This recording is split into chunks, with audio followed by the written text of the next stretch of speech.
কেমন মোহাব্বত, কেমন ভালোবাসা দেখেন। আল্লাহুস সামাদ, এর মতো ভালোবাসা মোহাব্বত আমাদেরকে রাখতে হবে। ওই মতো মোহাব্বত করতে হবে না যেমন একদিন এক মাওলানা, একটা ছোট্ট কথা বলছি, একদিন এক মাওলানা ওয়াজ করছেন। কি ওয়াজ করছেন? যে দেখেন ভাই, স্ত্রীকে কোনোদিন খারাপ ভাসবেন না। স্ত্রী যদি ভালো মতন রান্না বান্না করে দেয় তার তারিফ করবেন। কি তারিফ? ওয়াহ, তোমার তরকারিটা কত ভালো জি, তুমি কত সুন্দর করে রান্না করেছো জি। এই মতো তারিফ করতে গেলে স্ত্রী কিন্তু খুশ হয়ে যাবে, আপনার খিদমত করবে বেশি করে। এবার একটা মোটা হইসা লোক ছিল মজলিসে, ও কিন্তু স্ত্রীকে জীবনে ভালোবাসত না। এবার জালসা টালসা শুনে ভাই বাড়ি গেছে। বাড়ি যাওয়ার পর তখন ওকে ওর স্ত্রী খাইতে দিয়েছে, খাইতে বসেছে। ওর কথাটা কিন্তু মনে চলে এসেছে, আরে মৌলানা তো জালসাতে বলেছেন আজকে যে স্ত্রী যদি খাবার দেয় তো ওর তারিফ করতে হবে, ওর প্রশংসা করতে হবে। তখন খেয়েছে আর বলছে, তোর হাতের এই তরকারিটা কত ভালো হয়েছে রে, এরকম মাছ মনে হয় তুই জীবনে কোনোদিন রান্না করিসনি, কত সুন্দর করে তুই রান্না বান্না করেছিস। যেমন কথাটা বলা ভাই, বেলন বুঝেন, বেলন যে রুটি পাকায় বেলন, চাক্কিতে বেলন। হাইসাল ঘরে একটা বেলন ছিল, বেলনটা নিয়েছে কেরা ওর স্বামীর মাথাতে এক বেলন দিয়ে বলছে, লিসি লাগা মরা, আমি এতদিন সারা জীবন রান্না বান্না করে খাওয়াইনো, কোনোদিন তুই আমার নাম করিসনি, আর আজ পড়োশির বাড়ি থেকে তরকারি চেহাই নিয়ে দিয়েছিস, তুই ওর নাম করছিস। হ্যাঁ তো ভাই, এরকম তারিফ প্রশংসা করতে গেলে তো হ্যাঁ এই বেলনই খেতে হবে ভাই। ভাইরা আমার, তাহলে একটা হাদিস আপনাদের সামনে দিয়ে দিলাম দরকার, আর একটা স্ত্রীর মহব্বত একটা স্বামীর প্রতি হওয়া কতটুকু দরকার আমি একটা একটা করে দুটো উদাহরণ আপনাদের সামনে বলবো। আল্লাহর নবী মুহাম্মদ সাল্লাল্লাহু আলাইহি সাল্লাম একদিন বসে আছেন, মা আয়েশা রাদিয়াল্লাহু তাআলা আনহা বাড়িতে আছেন। এবার একটা ইহুদির জামাত, ইহুদির দল আল্লাহ রাসূল সাল্লাল্লাহু আলাইহি সাল্লামের কাছে এলেন। একটা ইহুদির জামাত নবীর কাছে এলেন। আসার পর নবীকে কি বলছেন জানেন? আসসালামু আলাইকুম। কি বলছেন? আসসালামু, একটু কথা বলেন, আসসালামু আলাইকুম। জি, ভালো করে শুনবেন কথাটা। আমি বাস দুটো হাদিস বলবো আপনাদের সামনে মাত্র, কারণ এটা হলো মাদ্রাসার জালসা। আর মাদ্রাসা একটা এমন জিনিস, মাদ্রাসা একটা এমন জায়গা যেই জায়গাতে সব কিছু আপনি শিখতে পাবেন। আর মাদ্রাসা যদি না থাকে, মাদ্রাসা যদি না চালান, মাদ্রাসা যদি বন্ধ হয়ে যায়, তাহলে স্বামী স্ত্রীর হক কিভাবে জানবেন? আমরা কিভাবে জানবো? আল্লাহ এবং আল্লাহ রাসূল কিভাবে চলতে বলেছেন আমরা কিভাবে জানবো ভাই? আর যখন না জানবো তো আমাদের কি হচ্ছে, জীবনটা নষ্ট হয়ে যাবে।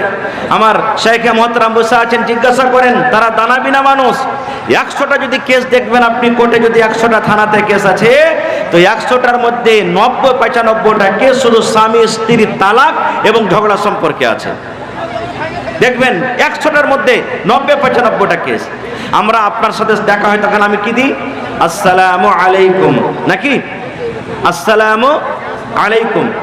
আর ইহুদির দল, ইহুদি জামাত নবীকে এসে কি বলছেন? আসসালামু আলাইকুম। তাহলে বলবেন মাওলানা দুটাতে পার্থক্য কি হয়ে গেল? আমি যখন স্টেজে এলাম আপনাকে আমি বললাম আসসালামু আলাইকুম, এটার মানে হলো আল্লাহ রাব্বুল আলামিনের সালামতি, আল্লাহ রাব্বুল আলামিনের দয়া আপনার করে নাজিল হোক। কিন্তু ইহুদির জামাত, ইহুদের নবীর সাথে যখন দেখা করার জন্য এলেন, নবীকে আসসালামু আলাইকুম না বলে কি বলছেন? আসসালামু আলাইকুম, আসসালামু আলাইকুম। এই কথাটার মানে হলো, হে নবী তোমার পরে মওত আসুক, তুমি মরে যাও, তোমার পরে মওত আসুক। দেখেন দুটা, আসসালামু আলাইকুম এটা হলো দোয়া, আল্লাহ এবং আল্লাহ রাসূল দিয়েছেন। একটা মুসলমান আরেকটা মুসলমানের সাথে যখন দেখা করবে, তার মধ্যে একটা হক হলো, নবী বলেছেন তুমি চিনো কিংবা না চিনো রে উম্মত, কিন্তু তুমি জানছো এটা মুসলমান, তাকে তুমি সালাম দাও। কিন্তু ইহুদির জামাত, ইহুদের দল যখন নবীর কাছে এলেন, আসাবার আসসালামু আলাইকুম না বলে বলছেন আসসালামু আলাইকুম, মানে নবী তোমার পরে মওত আসুক, তুমি মরে যাও। যেমনই কথাটা বলা, মা আয়েশা রাদিয়াল্লাহু তাআলা আনহার মুহাব্বত দেখেন, সুবহানাল্লাহ, কি মুহাব্বত নবীর প্রতি।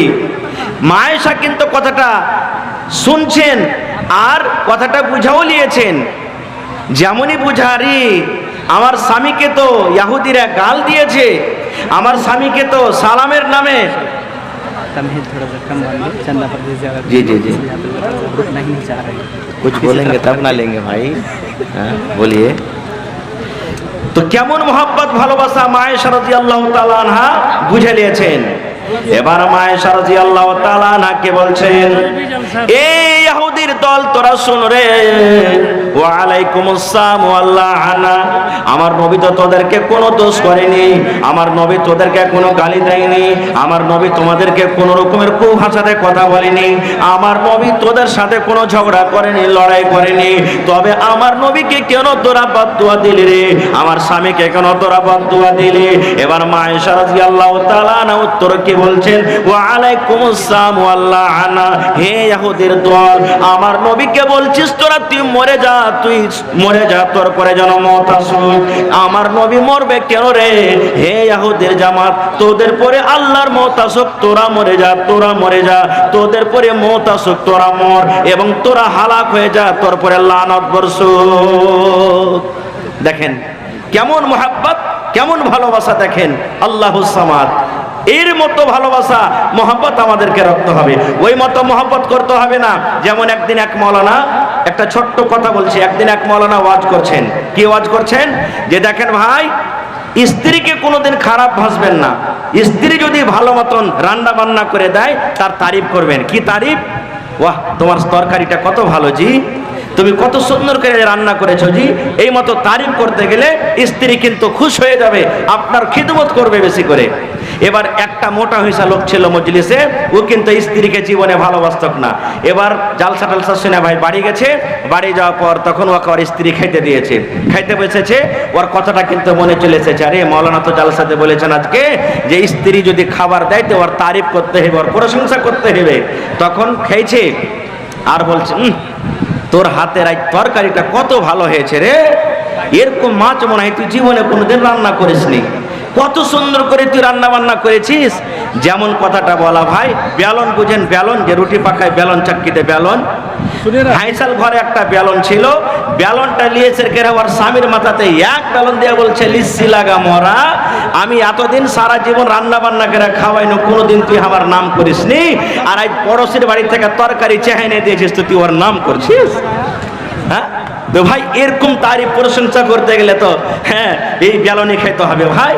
ভাইরা আমার, তাহলে একটা হাদিস আপনাদের সামনে দিয়ে দিলাম, আর একটা হাদিস আপনাদের সামনে রাখি। আল্লাহ নবীর বেটে নবীজির 4 জন মেয়ে ছিলেন, 4 জনের মধ্যে সব থেকে ছোট মেয়ের নাম ফাতেমা রাদিয়াল্লাহু তাআলা আনহা। নবীর ছোট বেটির নাম কি? নবীর ছোট বেটির নাম কি? ফাতেমা রাদিয়াল্লাহু তাআলা আনহা। এটা হলো কে? হযরত আলী রাদিয়াল্লাহু তাআলা আনহুর স্ত্রী। আর একদিক থেকে আলী হলেন কে? নবীজির কাকাতো ভাই। শর্টে 2 মিনিটে এবার আব্বার কাছে এসেছেন দেখার করার জন্য, কিছু চাইবো বলে। যেমন আপনার বেটিরা আপনার কাছে চাহে, আব্বা একটা মোবাইল দেন, আব্বাজি একটা ছাগল দেন, আব্বাজি একটা মুরগি দেন, আব্বাজি একটা গরু দেন, আব্বাজি এই দেন ওই দেন, মিটকেস দেন, গদরেজ দেন, চাহে কি চাহে না? তা আল্লাহ নবীর ছোট বেটি ফাতেমা রাদিয়াল্লাহু তাআলা আনহা আব্বার কাছে চাইতে এসেছেন। এবার যেই সময়তে গেলেন বাপের বাড়িতে, ওই সময়তে কিন্তু নবীজি বাড়িতে নেই, দিনের কাজে গেছেন, কোনো কামে কাজে গেছেন। আর মা ফাতেমা রাদিয়াল্লাহু তাআলা আনহার যেটা নিজের মা খাদিজা দুনিয়াতে বেঁচে নেই, দুনিয়া থেকে চলে গেছেন। বাড়িতে কে আছেন? আল্লাহ নবীর আরো একজন স্ত্রী মা আয়েশা রাদিয়াল্লাহু তাআলা আনহা, এটা হলো ফাতেমার সতার মা, বাড়িতে আছেন। ফাতেমা এলেন, আসার পর বলছে সতার মাকে, মা আয়েশাকে, কি মা আব্বা বাড়িতে নেই? বলছে না রে বেটি, তোমার আব্বা বাড়িতে নেই। কোথায়? দিনের কাজে গেছেন বা কোনো কাম কাজে গেছেন, আশপাশ বহে আছে। কি কথা বল, তোমার আব্বা আসবে তখন আমি বলে দেবো। তো মা ফাতেমা বলছেন না, আব্বা আসবে তখনই বলবো। এই আমার মায়েরা খেলারা শুনেন, স্বামীর প্রতি মোহাব্বত ভালোবাসা কি জিনিস দেখেন। এবার মা ফাতেমা দেখলেন যে আব্বা বাড়িতে নেই, আর রুকলেন না যে ঠিক আছে মা 1 ঘন্টা দাঁড়াই, 2 ঘন্টা দাঁড়াই, আরাম করি, আব্বা আসবে তখন দেখা করে যাব না। তখনই নিজের স্বামীর বাড়ি চলে গেলেন। না, থাকবো না আব্বার বাড়িতে, আব্বার অপেক্ষা করব না, আমি নিজের স্বামীর বাড়িতে চলে যাব। কে জানি আমার স্বামীর পানির দরকার হবে, খাবারের দরকার হবে, কি আমার দরকার হবে, কখন কোন জিনিসের দরকার হয়ে যাবে, আমার স্বামী আমাকে খুঁজবে, আমি সামনে না থাকলে আমার উপরে রাগ করবে, তখনই চলে গেলেন। আহা হা হা। আর এখনকার দেখেন মা খালারা যদি বলে যে এ আব্দুল্লাহর বাপ কি হয়েছে জি, বলছে আমার মাকে একটু দেখতে যাবো আর আসবো যদি কহে যায় ভাই তো 1 দিন হয়ে যাবে, 1 দিন বলে যায় তো 5 দিন হবে, মানে এরকম কিছু বুঝবে না স্বামী কি জিনিস। এবার চলে গেলেন ঘুরে, নবী আমার সন্ধ্যাবেলাতে বাড়ি এলেন, যখনই নবী আমার বাড়ি এলেন, মা আয়েশা রাদিয়াল্লাহু তাআলা আনহা এবার নবীকে বলছেন, ইয়া রাসূলুল্লাহ, আল্লাহর নবী গো, ফাতেমা আপনার সাথে দেখা করার জন্য এসেছিল।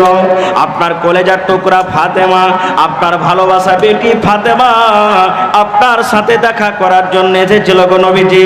নবী আমার বলছেন, বিবি রে, আমার ফাতেমা কে বলছিল রে বিবি? কি কারণে আমার কাছে এসেছিল? আমার মা, আমার কলেজার টুকরার সাথে আমার দেখা হয়নি। আমার কলেজার টুকরা কি বলেছেন?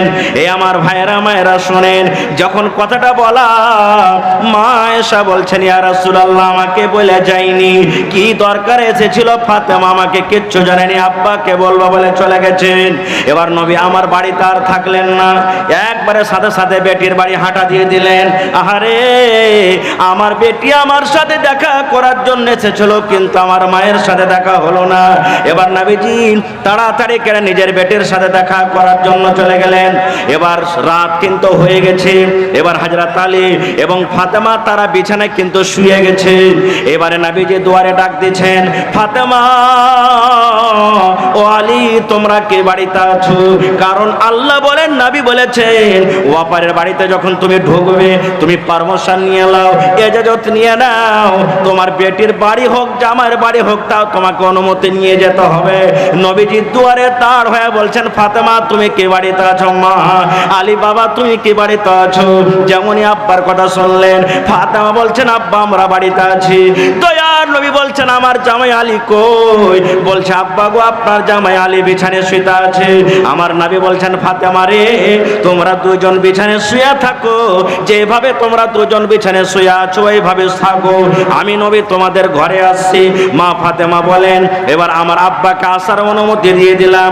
এক বিছানাতে আমি আর আলী শুয়ে আছি, এক সাইডে আমি শুয়ে আছি, এক সাইডে আমার স্বামী আলী শুয়ে আছেন।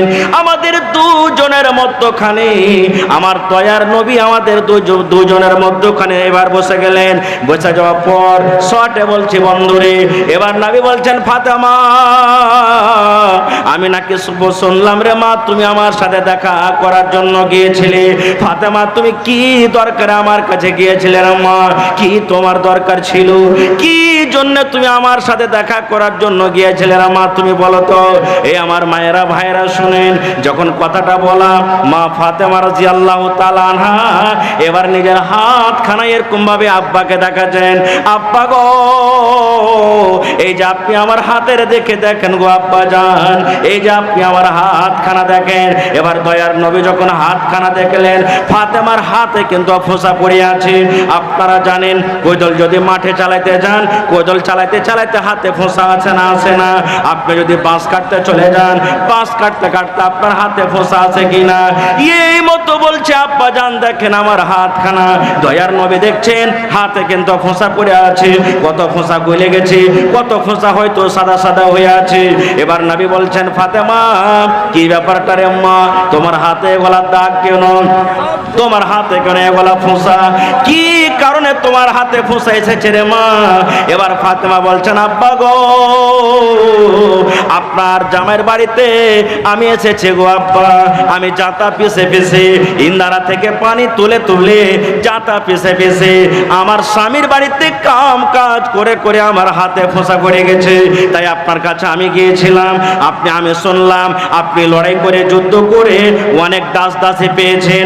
যদি একটা দাসী আমাকে যদি দিতেন, আমার বাড়িতে কাম করতো, আমার মদত করতো, আমি আরাম পাইতাম। আর এর জন্য আপনার কাছে আমি একটা দাস কিংবা দাসী নেওয়ার জন্য গিয়েছিলাম।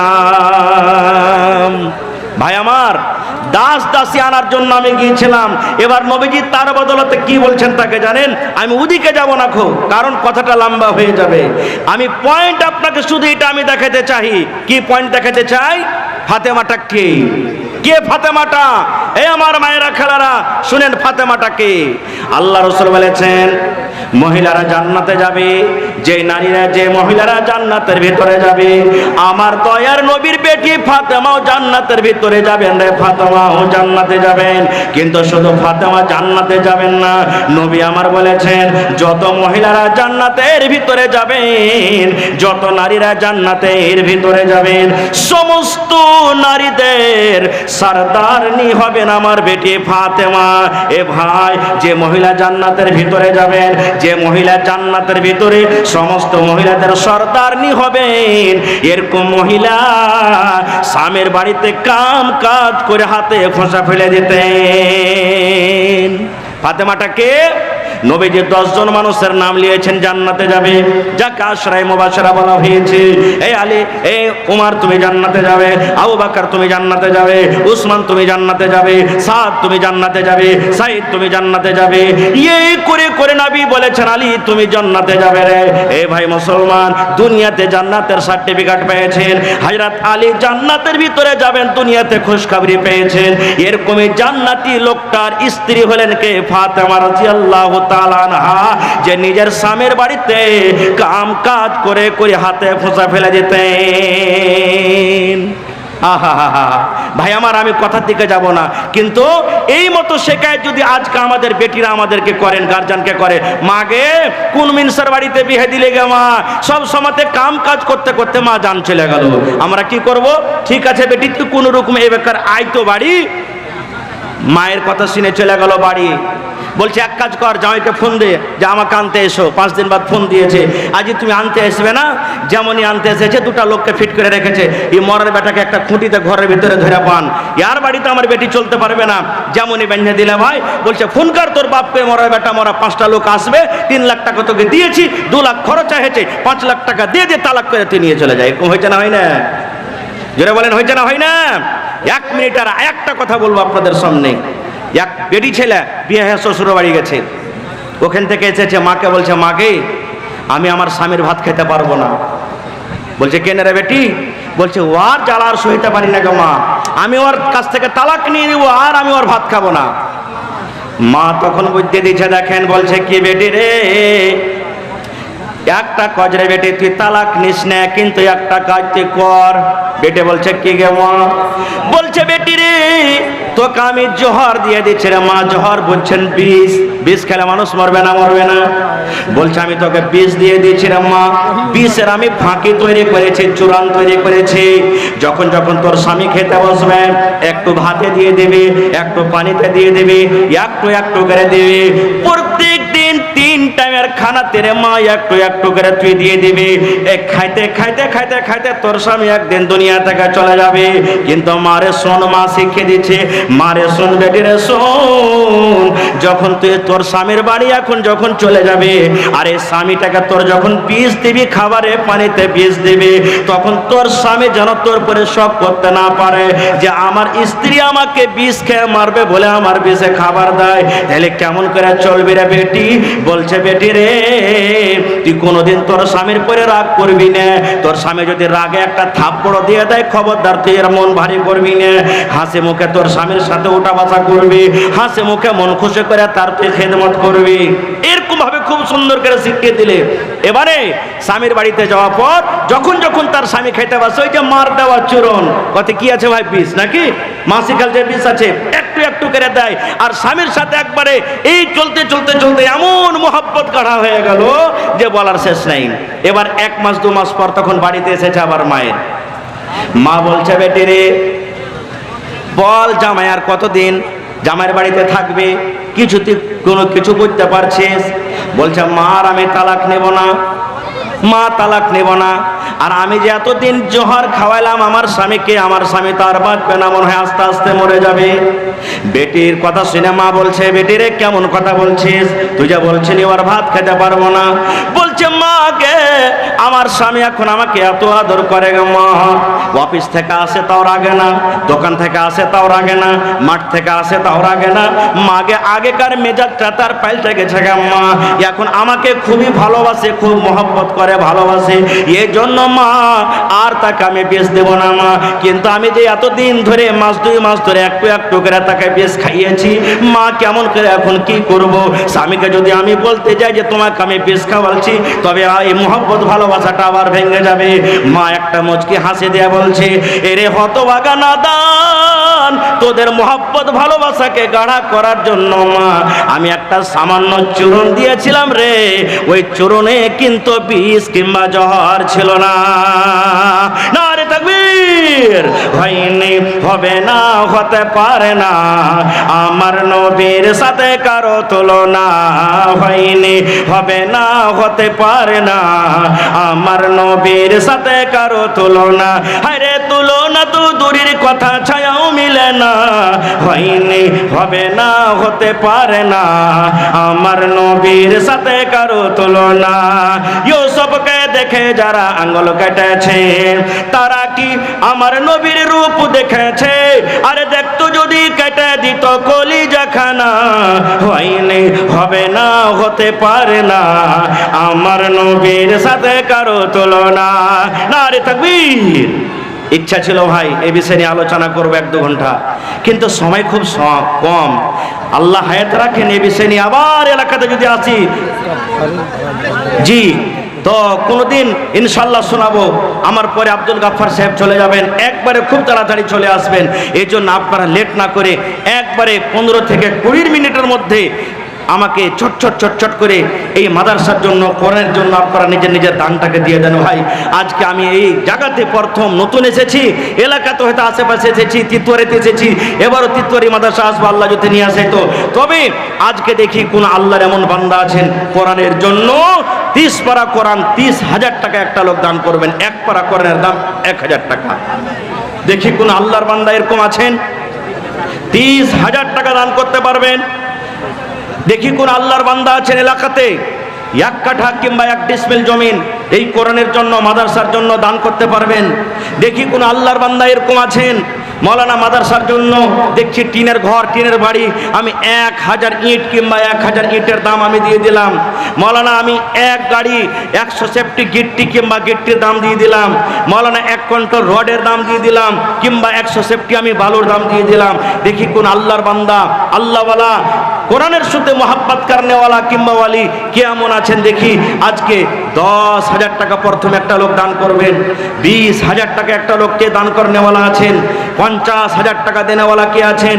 এবং মায়েরা, খালারা, বোনেরা, দিদিরাকে বলবো আপনাদের পেন্ডালে হয়তো চাদর ঘুরছে, এ আমার বোনেরা এই মাদ্রাসার জন্য, কোরআনের জন্য মন খুলে খুলে আপনারা টাকা থেকে নিয়ে, কানের থেকে নিয়ে, জেওয়ার থেকে নিয়ে, হাতের পায়ের থেকে নিয়ে মন খুলে খুলে আপনারা এই মাদ্রাসার জন্য দান করবেন। কারণ এই মাদ্রাসা হলো মুসলমানের জান, মান, শান। মাদ্রাসা আছে তো আপনার ঈমান আছে। মাদ্রাসা যদি বন্ধ হয়ে যায় তাহলে আপনি দিন থেকে কিন্তু ইয়াতিম হয়ে যাবেন। যেমন একটা ছেলের বাপ মরতে গেলে ছেলেটা ইয়াতিম হয়ে যায়, এই মতো মাদ্রাসা যদি না চলে, মাদ্রাসা বন্ধ হলে আমি দিন থেকে কিন্তু শরীয়ত থেকে দূরে হয়ে যাব। এই জন্য ভাইরে এই কোরআনের জন্য মোহাব্বত, ভালোবাসা দেখি একটা লোককে এমন আছেন 10,000 টাকা দান করতে পারবেন। এলাকাতে মেলায় দেখছে ঠিকাদার, মেলায় বিজনেসম্যান, মেলায় আমার চাষি ভাইরা, ডাক্তার, মাস্টার, প্রফেসর অনেক রয়েছেন। আমি আপনাদের সময় বেশি নিব না, খুব শর্টে আমার শাইখে মুহতারাম এসে হাজির হয়ে গেছেন। দেখেন বাস 10-15 মিনিটের মধ্যে চট করে একটু আমার হাতে দিয়ে দেন। এবং 50টা লোককে আমি দেখতে চাই 1 পারা করে কোরআনের দাম 1000 করে কে দিতে পারবেন। একজন না পারলেন 2 ভাই মিলেন দিয়ে দেন। আমি 500 দিলাম, ভাই তুমি 500 দাও, আর দিয়ে 1 পারা কোরআনের দাম আমরা চলো জমা করে দিই। ভাই কোরআনের একটা হরফের দাম আমাদের দেওয়ার ক্ষমতা নাই, তবে কোরআনের মান সম্মানকে দেখি আল্লাহ তাবারাক ওয়া তাআলাকে রাজি করার জন্য দেখি একটা লোক আমার হাতে কে এমন আছেন, দেখি কোন আল্লাহওয়ালা আছেন 10,000 টাকা জমা করতে পারবেন। এত বড় এলাকার মধ্যে আছেন দেখি। মেলায় জায়গাতে জমিন পাওয়া গেছে, মেলায় জায়গাতে ইট পাওয়া গেছে, মেলায় জায়গাতে মেলায় রকম দান পাওয়া গেছে।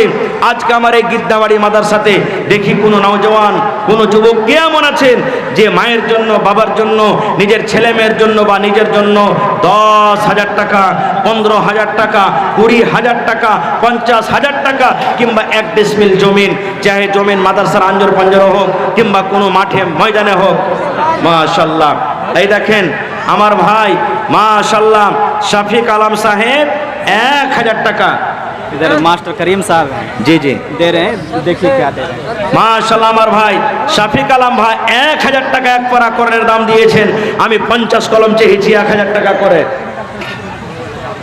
মাশাল্লাহ কত আছে না 5000 টাকা মাশাল্লাহ কম হয়ে গেল তো 5000 টাকা দিলেন, আলহামদুলিল্লাহ খুশি হলাম। কিন্তু 1000 ইটের দাম কমসে কম করে দাও।